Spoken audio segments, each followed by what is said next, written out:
So, if you're like me, you may have noticed a spattering of people online who are indicating a preference for Penelope and Debling over Penelope and Colin. This may be you, no judgment, though the framing of some of the commentary I've been seeing feels a little bit contrary, in that the poster feels like they're more intelligent than those of us buying in to the relationship with Penelope and Colin that we have been given. I'm not saying this is everyone who sees a little spark there by any means, but this inspired me to realize that I have a few more thoughts on this relationship from part one than maybe I thought I did. And let's talk about it, at least as of this posting, on the eve of part two, which means we are only analyzing this relationship and the functionality therein in part one, because there are a handful of ways it could go in part two, so we will see. Now, I have a lot of thoughts about Bridgerton. This is just the topic that has happened to strike my fancy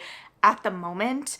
I have been kind of sitting with a lot of bigger ideas in relation to season three, and I anticipate we'll be able to dig into a lot of those more in depth after we get the rest of the season later this week. So a huge thank you to those who have joined along in the discussions thus far and have expressed interest in other Bridgerton videos and other discussions. I'm hoping to get more out even after the initial part two thoughts and reactions, kind of balanced between having a full-time job and a social life in whatever capacity. And speaking of that social life in whatever capacity, we are getting part two this week, as we all know, but I have my friend group's annual Catalina wine mixer this weekend. Yes, Catalina wine mixer. And so that is a full day friend group event, and I am unsure how quickly I will be able to post my reactions to part two, my thoughts to part two, but trust that I am working to get it up as speedily for you as I can.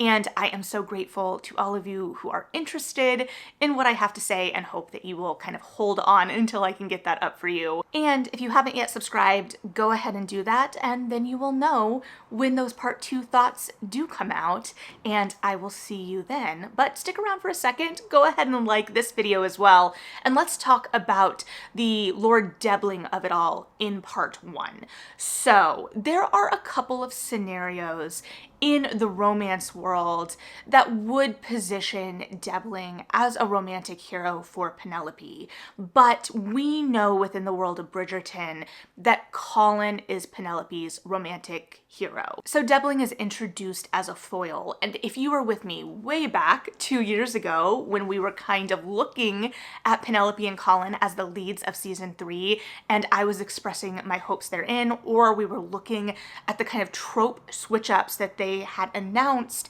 in relation to what we now know was this first part, with these kind of dating, courting lessons that Colin is giving Penelope, it introduced the concept of outside suitors into the mix. And at the time, I was a little concerned mostly for what that balance was going to look like with Colin and Penelope's relationship. Now, we will dig more beat by beat, hopefully, into Colin and Penelope's relationship and how it has worked across the season once we have the whole thing. I have been kind of sitting with it, but it is a bigger endeavor than I could get put together for you, even just the first half before the second half came out. But now having part one, we know that this really involved only one serious suitor, which helped us kind of focus our narrative energy. And so again, then Debling is more of a foil to Colin, and we will circle back to how Debling kind of forwards and as a device for Colin and Penelope's relationship within the first half of the season,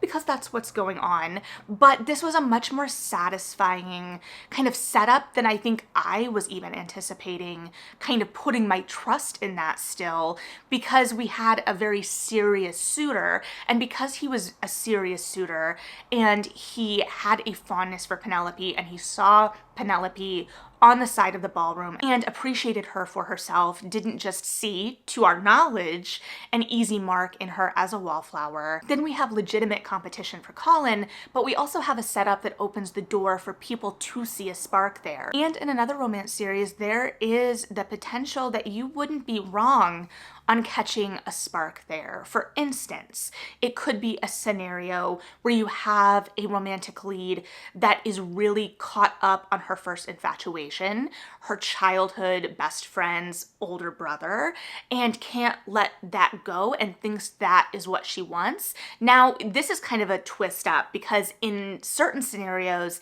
it would be the romantic interest giving her lessons or attempting to help her gain this suitor's attention, and then she becomes closer to that other figure. So they are using a similar trope here. It's just kind of reversed in that Colin is giving her the lessons when in other books she would be given the lessons by someone like Lord Debling in order to gain Colin's favor, and instead she would fall for someone like Lord Debling along the way. Now, another scenario spurred by a piece of dialogue that is actually evidence within this season, or part of the evidence, because Colin and Penelope are the couple quite clearly by all the narrative standards and everything that has been established coming into this season. Though, of course, again, if this was a different story, if it was handled a different way, there could be a switch up or a shake up there. But that moment is when Lord Debling tells Penelope very clearly that he doesn't love her and that he doesn't foresee that being an option in the future. Now, in the show, this is the moment that really lets us as viewers know that he is no longer a viable option and that Penelope's happiness with him will not be true. We know her heart lies with Colin already, but there is no potential in this narrative with that line then that the relationship between Lord Debling and Penelope will ever grow into love. Now, in another story, this would be the start.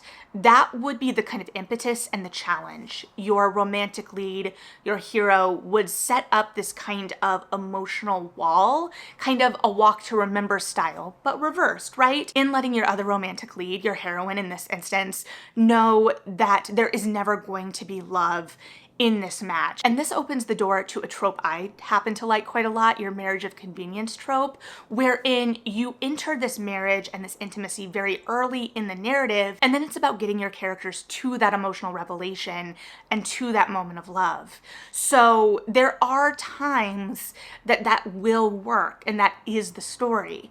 But this story, Penelope and Colin's story, is not that time. For Penelope to have a happily ever after in a romance, in the rules established of this world, guided by Violet's love of a great love story that guides us all, the love is the most central thing. And we know that Penelope's choice is Colin. And in a romance, getting your choice is the happily ever after. Now, your choice can change in the aforementioned scenarios, but we know within the setup of this story that that's not the case. Now, what the addition of the original character Debling has added into the mix, as I have mentioned before, is the kind of realization of this hypothetical choice that Penelope raises in the book. So in the book, Penelope has been on the shelf for a number of years, not just a single season, 2 seasons at most. She has been solidly along the wall as a wallflower, but she has also been harboring these feelings for Colin to the point where in the prologue she says it wouldn't be fair to marry someone when she was still so desperately in love with Colin, which we see the kind of conflict of in the 4th episode, her kind of trying to grapple with the stability of the future that she has decided is what she wants. She's given up on this hope of Colin, even if the love is still there, but she is having to face what moving forward without that feeling with someone else while still harboring that feeling for Colin means, and what that is going to mean for her future, to the point where it is bringing into actuality the hypothetical raised later in the book in chapter 4. Penelope is comparing her lack of proposals to Eloise, who in the book, one, the two of them are not fighting at this time, but in the book, Eloise has turned down a number of proposals by this point in the narrative. And Penelope is kind of pondering what she would do in the hypothetical situation of if someone did offer her marriage. And she posits the following. She told herself that she wouldn't have accepted in any case, since her heart belonged to Colin. But was that really the truth? Or was she just trying to make herself feel better for having been such a resounding failure on the marriage mart? If someone asked her to marry him tomorrow, someone perfectly kind and acceptable, whom she might never love, but would in all probability like very well, would she say yes? And that's the exact scenario that the show is laying out. We see her in that probably. She is going to say yes until Colin butts in. And so it presents a really beautiful conflict that forwards that relationship in terms of Colin's motivations and Penelope's motivations. Because Penelope is trying to move on, and this is part of what spurs Colin's attention. Now, in the book, Colin was aware of Penelope's infatuation and had kind of actively chosen to ignore it in the way that your younger sister's best friend's infatuation may kind of throw you off balance if you don't reciprocate. In the show, there is much more of an independent friendship there that we've gotten to see. So by introducing Debling into the mix, we are giving Penelope the power of that choice and watching her have to grapple with it and choose a future at the same time that it is spurring action from Colin in terms of giving him some outside impetus as he is already kind of reconsidering Penelope. While this is not the in-depth kind of analysis between the Penelope-Colin relationship this season, from the first scene, the first ball scene where Colin knows to expect Penelope, he is acutely aware of where she is in that room at all times. We watch him watching her, and over the course of the season, we see this kind of awakening of feeling. And so it moves from this kind of almost subconscious awareness and care in that I think a lot of those actions are very instinctual for him, and he doesn't realize even how important Penelope is to him until the kiss at the end of episode 2 really starts waking up those feelings for him. And the minute those feelings are woken up for him at the end of episode 2 is when we see Debling move to the forefront as a legitimate suitor. And so then Colin is forced to watch Penelope in this courtship that she seems, from his perspective, to earnestly want, and is seemingly a much better match for her in terms of social standing and stability than Colin himself. And so you have this kind of conflict within Colin then of sacrificing Penelope to what he believes she wants, as well as what he believes is best for her, and seeing that struggle with that emotion. So the jealousy is a lot subtler, I think, than a lot of people went in expecting. We don't have that kind of over-the-top groveling and jealousy because Colin is coming to his own realizations. He has his own character arc that he has to move through as a realistic person rather than simply making character choices to serve as wish fulfillment for Penelope's journey, as much as I would like to see some of that wish fulfillment.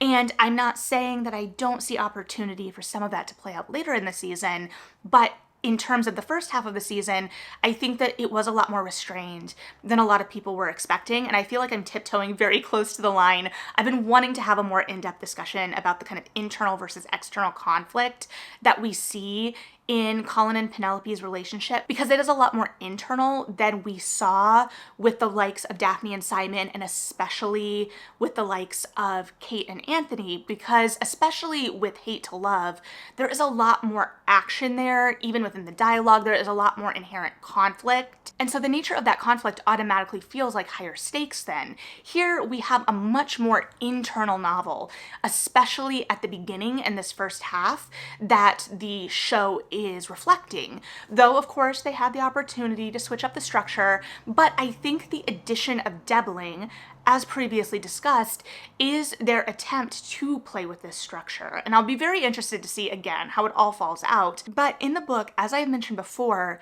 at least in my edition, the end of the carriage scene is page 215 of 370. We get the revelations that we're going to be grappling with in part 2 of the show just prior to that page 215. And so the first part of the book really is about that slow realization, especially from Colin. And because of that, it's much more internal realizations, and we don't have as much of an external driver, especially because, again, one, as readers, we don't know about Lady Whistledown. We don't know that Penelope is Lady Whistledown. And so while the wager that has been shown in promos for part 2 is in play earlier in the novel from Lady Danbury, it's really just kind of the backdrop for the season because of that. And so it is a way to kind of thrust these two characters together at different social events, but we are watching them kind of rediscover each other in these rooms and see each other for the first time, only to learn later that they haven't seen each other as clearly as they thought they had. And that is a similar setup to what we're getting here with the addition of Lord Debling, but that addition makes that much more active. It gives both of them objectives, Penelope in particular. Again, that choice is incredibly important, but at the end of the day, a lot of these revelations are a lot more internal, I think, than was expected. And so I think that the revelations being a little subtler, being a little quieter in terms of the tropes driving them, and combine that with the kind of lack of wish fulfillment from Colin and this kind of consensus that people seem to come to that they wanted to see Colin grovel. I know it wasn't everyone, because that was made clear in my comment section, but it felt like there was this idea that without that, the stakes aren't as high. And so I think that was helping people kind of start to look elsewhere for Penelope, also because we have seen Penelope and Colin circling each other. And so to some watching, especially if they're not going in with all of the knowledge of the books, it may cause them to look at Debling as a more valid option. However, again, there are still very strategic and obvious narrative clues within the season itself that Debling isn't a viable option for Penelope, you know, beyond the international press tour that is ensuring us as viewers that it is indeed Penelope and Colin. But let's look at the season itself. The art stands on its own. What tells us before episode 4 that Penelope and Debling are not going to end up together in this season? As some of you have already pointed out, the most obvious being that the name of the show is Bridgerton, and so Penelope is going to end up with a Bridgerton. But if we're looking at the narrative structure, the big clue is that we don't get anything from Debling's point of view. We have Penelope's point of view, we have Colin's point of view, we don't have Debling's point of view. And without Debling's point of view, he is not a real viable love interest in terms of Penelope and Debling ending up together. It would always be waiting for that other shoe to drop with Colin, because we are seeing those emotional revelations from his side, and we are seeing that emotional complexity from his side. And so we know a few things about Debling. We know he's a vegetarian. We know he's about to venture off to a probably doomed expedition, but we don't really know what makes him up fully. And we do get little glimpses of him potentially opening up, but those little glimpses are in service of the cut of the line of him telling Penelope that he doesn't love her and doesn't know if he can guarantee that in their marriage. And I think that that is what that is serving. And so at the end of the day, we know him at a very surface level. Because of that, though, we don't see any major red flags because he is a lot flatter. Now, I would argue that there are a couple. For instance, while he does see Penelope and doesn't put stock in what others are saying about her, he isn't always able to clearly see through a situation in ways that show us that he doesn't fully know Penelope to the same extent Colin does, even if part 2 is going to be unpacking what Colin and how Colin thinks he knows Penelope, but that's a discussion for a later date. But when Cressida rips Penelope's dress, he doesn't see that as the very intentional act that it was. And little moments like that are checks for us as viewers about what is going on there. Now, again, I do like that they haven't set him up as a villain. Again, at least in this first part, as of time of recording, but it is a much more delicate struggle there, and there is that real internal conflict. But again, because we do not see his point of view and we don't see the real full scope of him, we see this kind of more perfect presentation of him in whatever way, though a kind of quirkier, perfect presentation, to be fair. We do not get to see all of his full flaws in the way that we are seeing with Colin. And so when you put this flatter and more seemingly perfect love interest up against a more emotionally complex and flawed romantic hero, there is the opportunity to idealize the flatter character in relation because you don't really have the full picture of them as a person and a potential partner. And so within the specific world of Bridgerton, Debling is never a true choice. He is rather a device that is supporting Penelope and Colin's love story. Now again, in an alternate universe, is there a happily ever after for Debling? Of course. In addition to the scenarios we talked about earlier, in a different series that was tracking its characters slightly differently, if we weren't just following sibling to sibling, we would be keeping Debling in the back of our head because he would very likely be coming back, especially if he has been passed over by a previous book's romantic lead. This idea that romance is in the pursuit of true love, and that means on both sides. So even if Penelope could have been happy in that relationship, would she have been in love?